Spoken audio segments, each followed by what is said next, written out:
Welcome to day 2 of the Meridian Developer Track. Now, if you want to know Stellar, like really know it, you're in the right place. Yesterday, we had some great presentations and conversations about the network.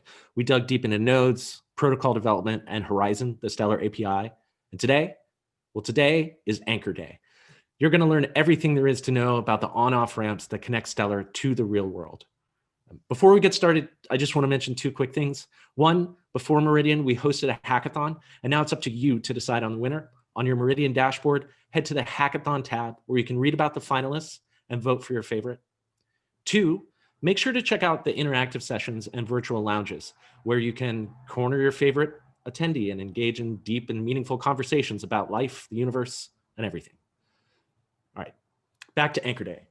First up, we have Tomer Weller, head of integration at SDF, who's going to walk you through the mostly unknown history of the standards that allow anchors and applications and other ecosystem participants to interoperate.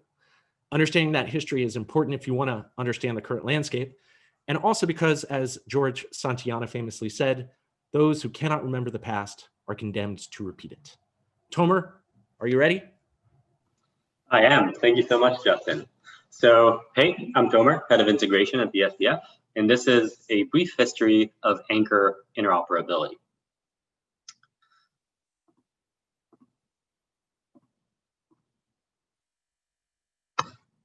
Okay, so Stellar, creating equitable access to the global financial system. When we talked about equitable access, a basic building block of that is anchors. They're the ones bridging Stellar with other payments networks. And part of my job in the SDF is to help this network of anchors scale. So we're constantly thinking about ways that anchors communicate with other anchors and with other wallets. So you might have heard of some interoperability standards like Step 24 or Step 31. But rather than just talk about where we are right now, I thought it would be fun to take a quick look at the past 6 years and reflect on how we got here and where we're going. So, August 2014, Stellar is born. What we now call the old network. Before launch, as some of you might remember, it was referred to as the secret Bitcoin project. It was a very different network. The native currency was Stellars. We had no lumens. The word anchor was nowhere to be found. We were talking about gateways back in the day. 2015, a new network is born with the then fresh off the press Stellar Consensus Protocol. And before we move on to 2016, which is really where the Anchor network starts to grow, I want to go over how we envision the basic cross-border payments flow in Stellar since the beginning. So throughout this presentation, I'm going to use this cross-border payments example. Our sender is Anthony in Paris, and he's using Tempo. Anthony is real, by the way. So is Bubemi in Lagos, who is using Cowrie to receive. So let's go over this flow. First step is Anthony transfers euros to Tempo. This can be a cash deposit, this can be a debit transaction, or most likely, because this is Europe, this could be a SEPA transaction. So after that, Tempo issues the equivalent amount of Euro T to themselves. They make a path payment through the DEX, which takes on liquidity between Euro T and NGNT. NGNT is a Naira asset anchored by Cowrie. Cowrie then removes that NGNT from circulation and transfers the equivalent amount to Bubemi. Now, you might notice that I skipped over the liquidity part. We'll just assume that for the rest of this presentation that there is liquidity between Euro T and NGNT. So we managed to settle. And now you might be wondering, are we done? And not really, because this on-chain functionality is there and we can settle on Stellar, but we're missing something because settlement is only the last step in cross-border payments. What if Anthony is coming from an OFAC sanctioned country? What if the amount transferred exceeds regulatory restrictions? Clearly, there's a big step of signaling before settlement that needs to happen. And this takes us to 2016. 2016 really is the year of the anchor. It's the year in which the term anchor is born, and it replaces the a bit loaded term of a gateway. And most importantly, we start standardizing on the basic functionality that's required for anchors to facilitate end-to-end cross-border payments. And these are interoperability standards.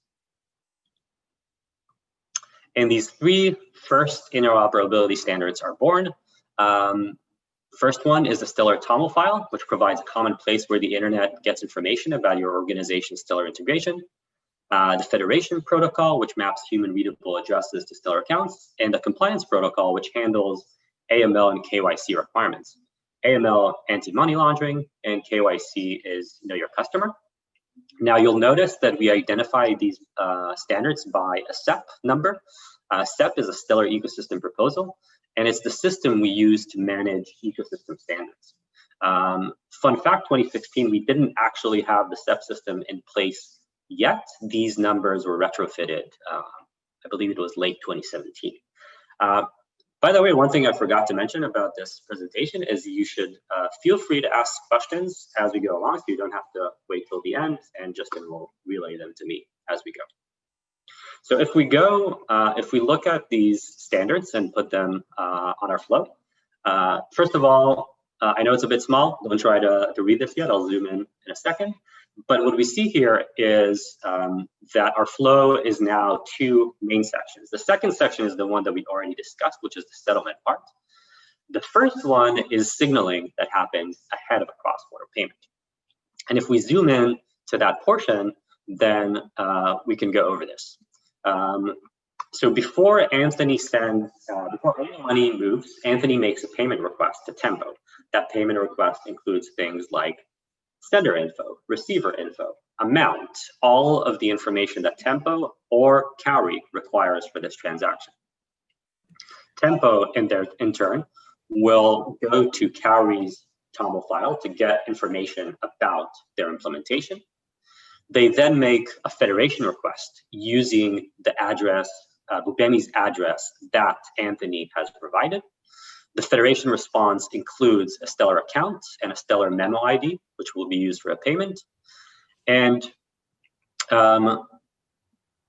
then an authenticated payment request is made, and this is really the meat of it all. The payment request is where all the information is relayed to Cowrie. This is a signed request, and Cowrie makes all the KYC AML checks required. If everything is kosher, they return an approval. Tomer, I did get a question that relates perfectly kind of to where you are right now. In this example, does Tempo need to have an existing relationship with Cowrie in order to initiate a payment? That's a great question. So in this flow, yes, and this is the nature of cross-border payments. The sending financial institution needs to have a relationship with the receiver financial institution. And this is why the SEP3 step is authenticated, because Cowrie needs to know, to have proof that this is indeed Tempo making the request. And that's why it's authenticated. We're going to talk a bit about other flows later that have different requirements. But yes, Tempo and Cowrie need to have a relationship. We're constantly working in the SDF on making it easier for anchors to connect to other anchors by providing them all the tools required. And can you just give me a quick example of what you mean by that? What is the tool that helps anchors connect? Sure, we're talking about tools to explore the network, and we're talking about actual contracts that they could use to connect to one another. Got it. So this involves like a legal contract. Yeah, indeed. Great, thanks. Yeah. Okay, so starting in 2016, this is what is the de facto way to handle cross-border payments on Stellar looks like. And we're going to talk a bit about the evolution of it. It's made some progress, but it's still fundamental in the evolution of the Anchor network. Okay, 2017 arrives and an interesting thing happens.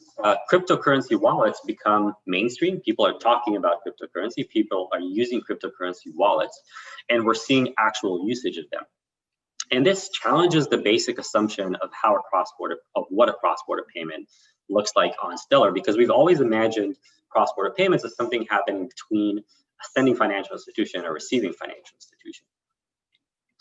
So if we look at what I call here the wallet flow or the peer-to-peer flow, it looks very similar to the first flow that I mentioned, but it's also a bit different. So this, again, starts with Anthony sending euros to Tempo issuing the equivalent amount of euro T. But in this case, instead of keeping on to them, they're sending them back to Anthony. Anthony then makes a direct payment to Bubemi, who in turn redeems those, the NGN he received to actual Naira, his bank account. So similar, but also very different because the actual payment happens directly between Anthony to Bubemi, and Tempo and Kauri actually don't need to know each other here in order to facilitate this payment. So for the sake of semantics, I'm going to refer to that first step of transferring euros and getting them on Stellar as a deposit into Stellar. And I'm going to call that last step of burning NGNT tokens and receiving NGN in the bank as a withdrawal from Stellar. So this happens around late 2017. And I think it was Anthony himself from Tempo who said, actually, maybe we can standardize a bit on how deposits and requests happen. Because one thing that's clear from here is that there are a few steps missing. Because for Anthony to transfer euros to Tempo, he needs to know what is the actual way you deposit euros with Tempo. Where do I send the money to? What kind of fees am I going to pay? What kind of rails are available? So all of this needs to happen somewhere. And rather than have it some sort of a bespoke integration, we can actually have Anthony through his wallet asking Tempo for these details in advance. And this is what would later become the SEP6 transfer server. So the SEP6 transfer server is a really simple standard that allows wallets to request information from anchors regarding a deposit or withdrawal. That was late 2017. 2018, we're still deep in Anchor Wallet interoperability. And the reason why I put a screenshot of Stellar X here is because Stellar X was really fundamental in making user experiences on Stellar Wallet, Stellar Dexes much better. So they put a lot of work into Anchor Wallet interoperability, specifically with Kauri, specifically with Anchor USD at the time, to make it the best user experience within the wallet. And as part of that work, a lot of the standards were added and or refined. So some of the work that happened here is the actual standard SEP6 was extended with a basic info endpoint that allows a wallet to ask an anchor about what assets do you support, what rails, payment rails do you support, what kind of fees do you take for each of these rails. Transaction status allows the users to figure out what's going on with their transaction, deposit, withdraw, while it's in flight. KYC was modularized, so some KYC fields were standardized in SEP 9. The actual API that you communicate KYC information through was also standardized as SEP 12, the customer API. And to glue it all together, we promoted the Stellar Web Authentication Protocol, and this is a way for anchors to provide Stellar account-based session management. So you can think a bit about things like OpenID, but specifically for Stellar.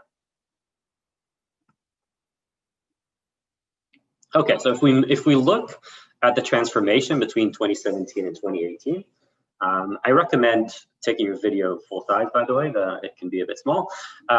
If you look at this, then obviously it's much more involved, but the flow is much more complete. So let's go over this flow. It starts by Anthony's wallet making a transfer server info request to Tempo. Then it gets back information about payment rails, assets, fees, etc. Anthony's wallet then initiates an authenticated session using SEP 10. It then submits the KYC info using SEP 9, SEP 12. The way that the wallet knows which fields to submit is from the transfer server response of 2 steps ago. And then Anthony's wallet then makes the actual deposit request, and if everything is kosher, gets deposit instructions back. Now, when Anthony begins the deposit process and actually transfers euros, rather than just sit there and wait for assets to appear in a Stellar wallet, which is something that can take a while, the transaction status request is used in a loop to figure out what's the status and to give Anthony notification about the status of his transaction. So I got a question here too. It's kind of related to the first one.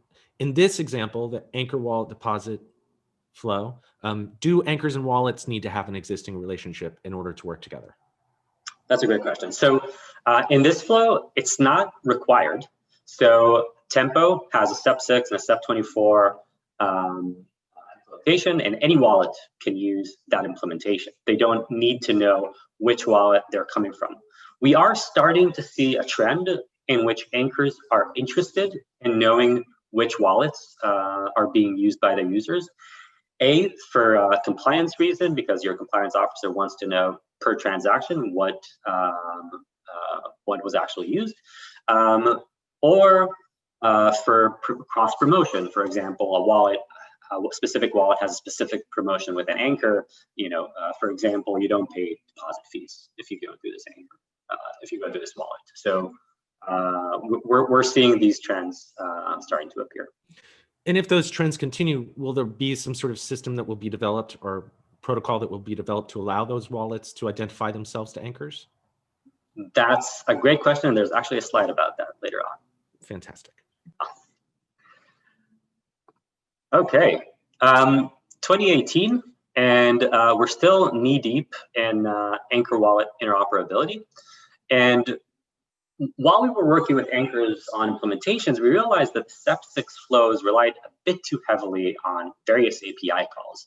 And we noticed that there's a long tail of interactive requirements, like taking a video while holding your passport and doing a dance in front of the camera. There are all these weird liveness check methods, and it's really hard to modify the SEP6 API to accommodate every possible scenario. So we started promoting a similar flow. That utilizes interactive components instead of the API. So if we look at how this looks, then step 24 is a modified step 6 flow. They are very, very similar, but instead of submitting the KYC info through step 9 and step 12, the anchor returns a KYC URL, a URL for a web app that will be used to collect the information about the user. So the anchor can collect any arbitrary information they're interested in. It doesn't need to be standardized in advance because they have full control of this web app. So all the wallet does is send the user to that web app.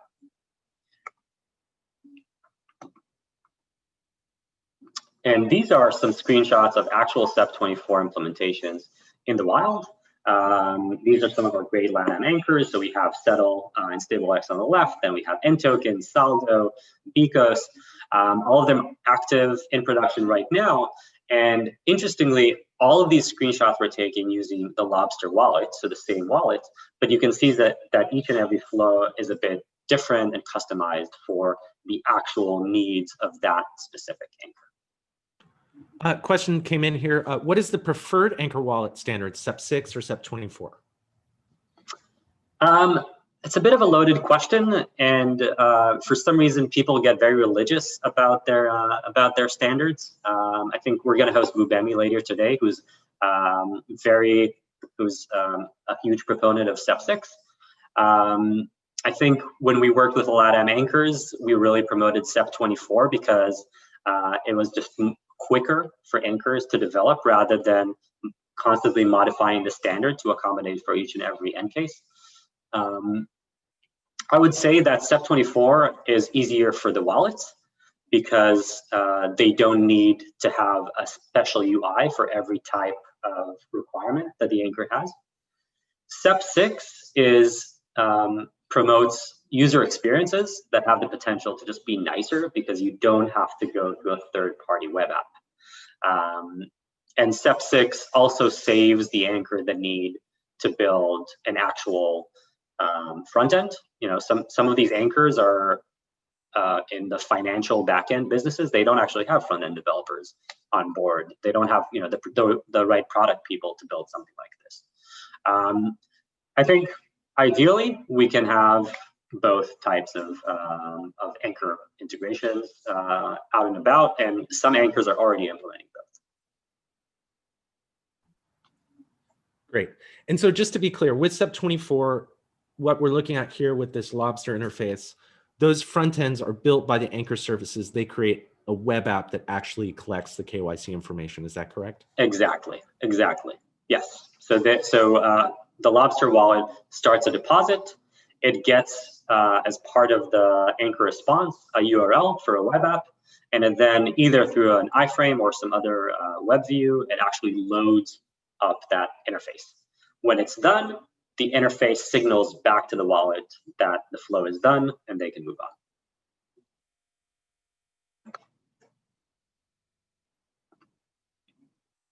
on. Okay, so 2020, the pendulum swings back, and we see a lot of traction around anchor-to-anchor payments. And we see this because a lot of old school financial money transmitters are becoming more and more open to distributed ledger technology and are interested in utilizing platforms like Stellar. And unfortunately, the compliance protocol hasn't aged so well. So we took in what we learned in working on things like SEP 6, anchor wallet interoperability, SEP 24, SEP 10, etc., and built a new standard called SEP 31. And SEP 31 is a modernized version of SEP 3. So if you look at the flow, again, this is a bit small, but from a high level perspective, you see that it's, again, these two sections. The first section is signaling, and then you have the on-chain settlement. However, the signaling, instead of using the SEP 3 flow, it uses some of the standards that we've learned about afterwards. So we have things like SEP 10 for authentication. We have things like KYC via SEP 12 and SEP 9. And the actual shape of the SEP 31 request and the response is very similar to that of SEP 6 and SEP 24. So if you already have an implementation of some other standard, it makes it a lot easier to add an implementation for SEP 31.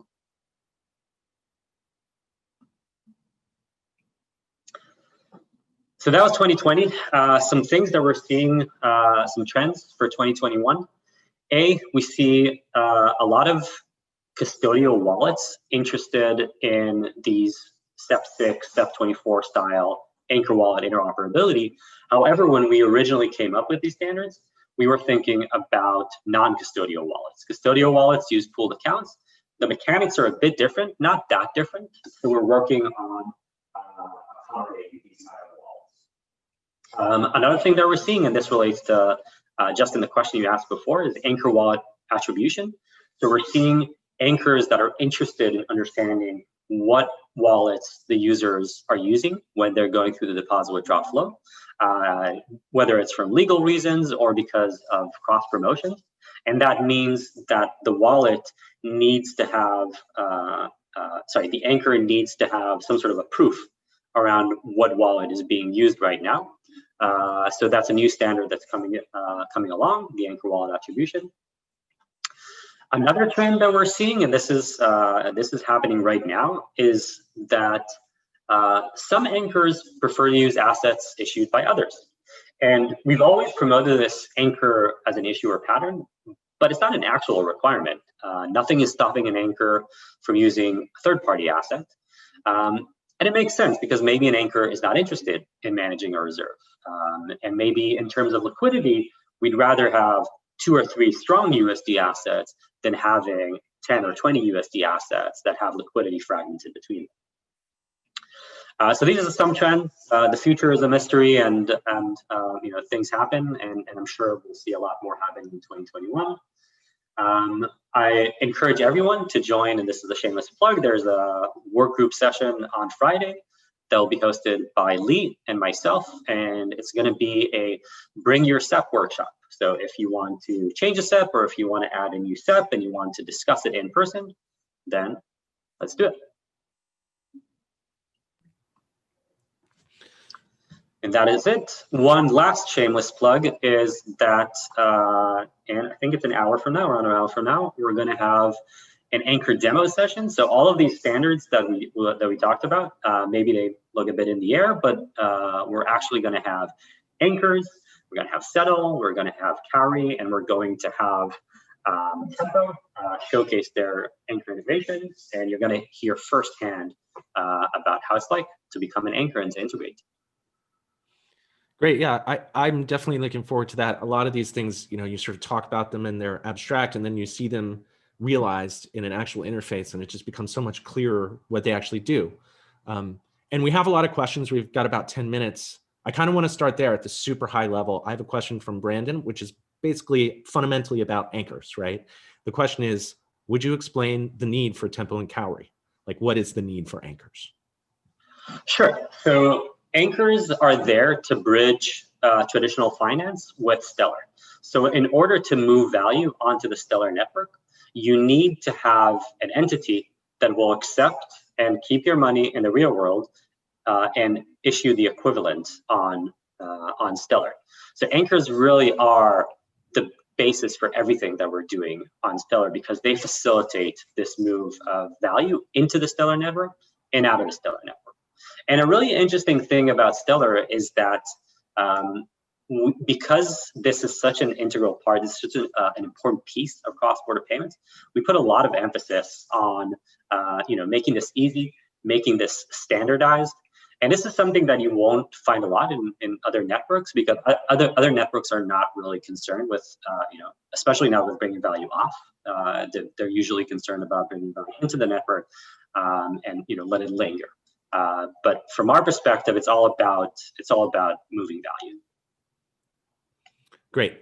Another related question, again, very high level, is if I'm looking to start a cross-border payments startup and use the Stellar network, is it better to be an anchor instead of partnering with an already existing one? Well, it really depends on what you're looking for. We are seeing some innovation in the wallet space. So, if you're not a licensed, financial entity and you still want to take advantage of the Stellar network, and you can use it via existing anchors that already have the proper licensing, then it really helps jumpstart your application. Are there examples that you can sort of give of that kind of thing? Let me think. I'm trying to think if there's something that I can talk about. I think Vibrant is a really interesting use case. So Vibrant is a wallet that we're developing in-house. You probably have heard about it. And Vibrant is utilizing Settle and is using Anchor USD. And it's a really great example of how you can hit the ground running and start moving money using these other payment gateways, or using these anchors. Great, yeah, and for those of you who weren't with us yesterday, we did have some good tech talks about Vibrant, and there's actually even more coming up about how they manage like secret keys. Some specific questions. What use cases are there for SEP31? Can you just like sort of explain who's using it and how? Sure. So SEP31 is the classic remittance agent use case, where you have a sending financial institution and you have a receiving financial institution. And if you think about how these two institutions settle between them, they either settle today on slow rails like Swift, SEPA, Wire, cash sometimes, shipping cash, which sounds crazy, but some companies actually do. And SEP31 just gives these entities a place, a ledger to settle in instantaneously. So obviously they'll still need to balance these balances sometimes. So we see a lot of a pattern that we see is that anchors use Settle for their Stellar for their day-to-day transactions, and then once a week or once a month or once every period of time, they will settle on traditional rails. So the actual user transactions happen super fast, and then they settle on traditional finance once in a while. Got it.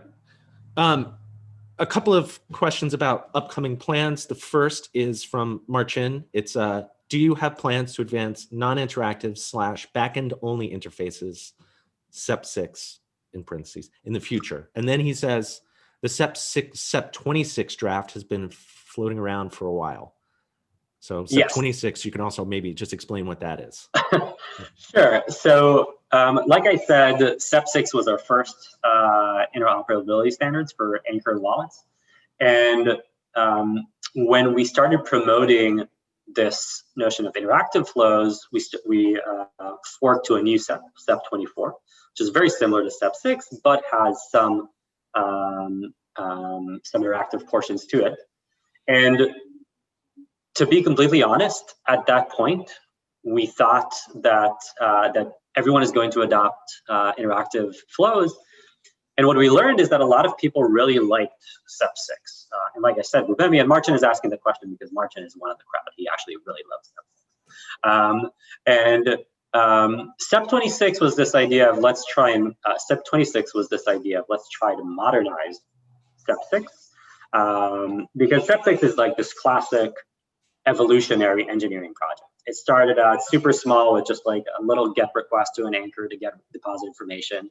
And then it turned into a lot, right? So, and you know, like evolution, it's not perfect, right? It's layered and layered, it's layers and layers. So SEP26 was this idea of let's start from scratch. But when we tried to do that, we realized we're not actually getting that much from introducing a new standard. And this relates to a different lesson that I think I personally, and I think a lot of us have learned over the past few years, which is when you deal with open source financial standards, things have a way of evolving. And if you want to move fast and you want to maintain backward compatibility and you want to not break anything, then standards become a bit convoluted and not the prettiest or the most elegant in the world. And as engineers, it's hard for us to take a look at it, and it's a bit of an eyesore. But if something gets the job done, so we just have to go with it. So sometimes some of these standards, especially if you look at something like SEP6, it's clear that it's been through a lot, right. But it works. So we need to have a really good reason to go and adopt something else. So with you're saying that there's a good chance that SEP6 will become the vehicle for those kinds of transactions rather than like basically going in on a new standard SEP26. Is that correct?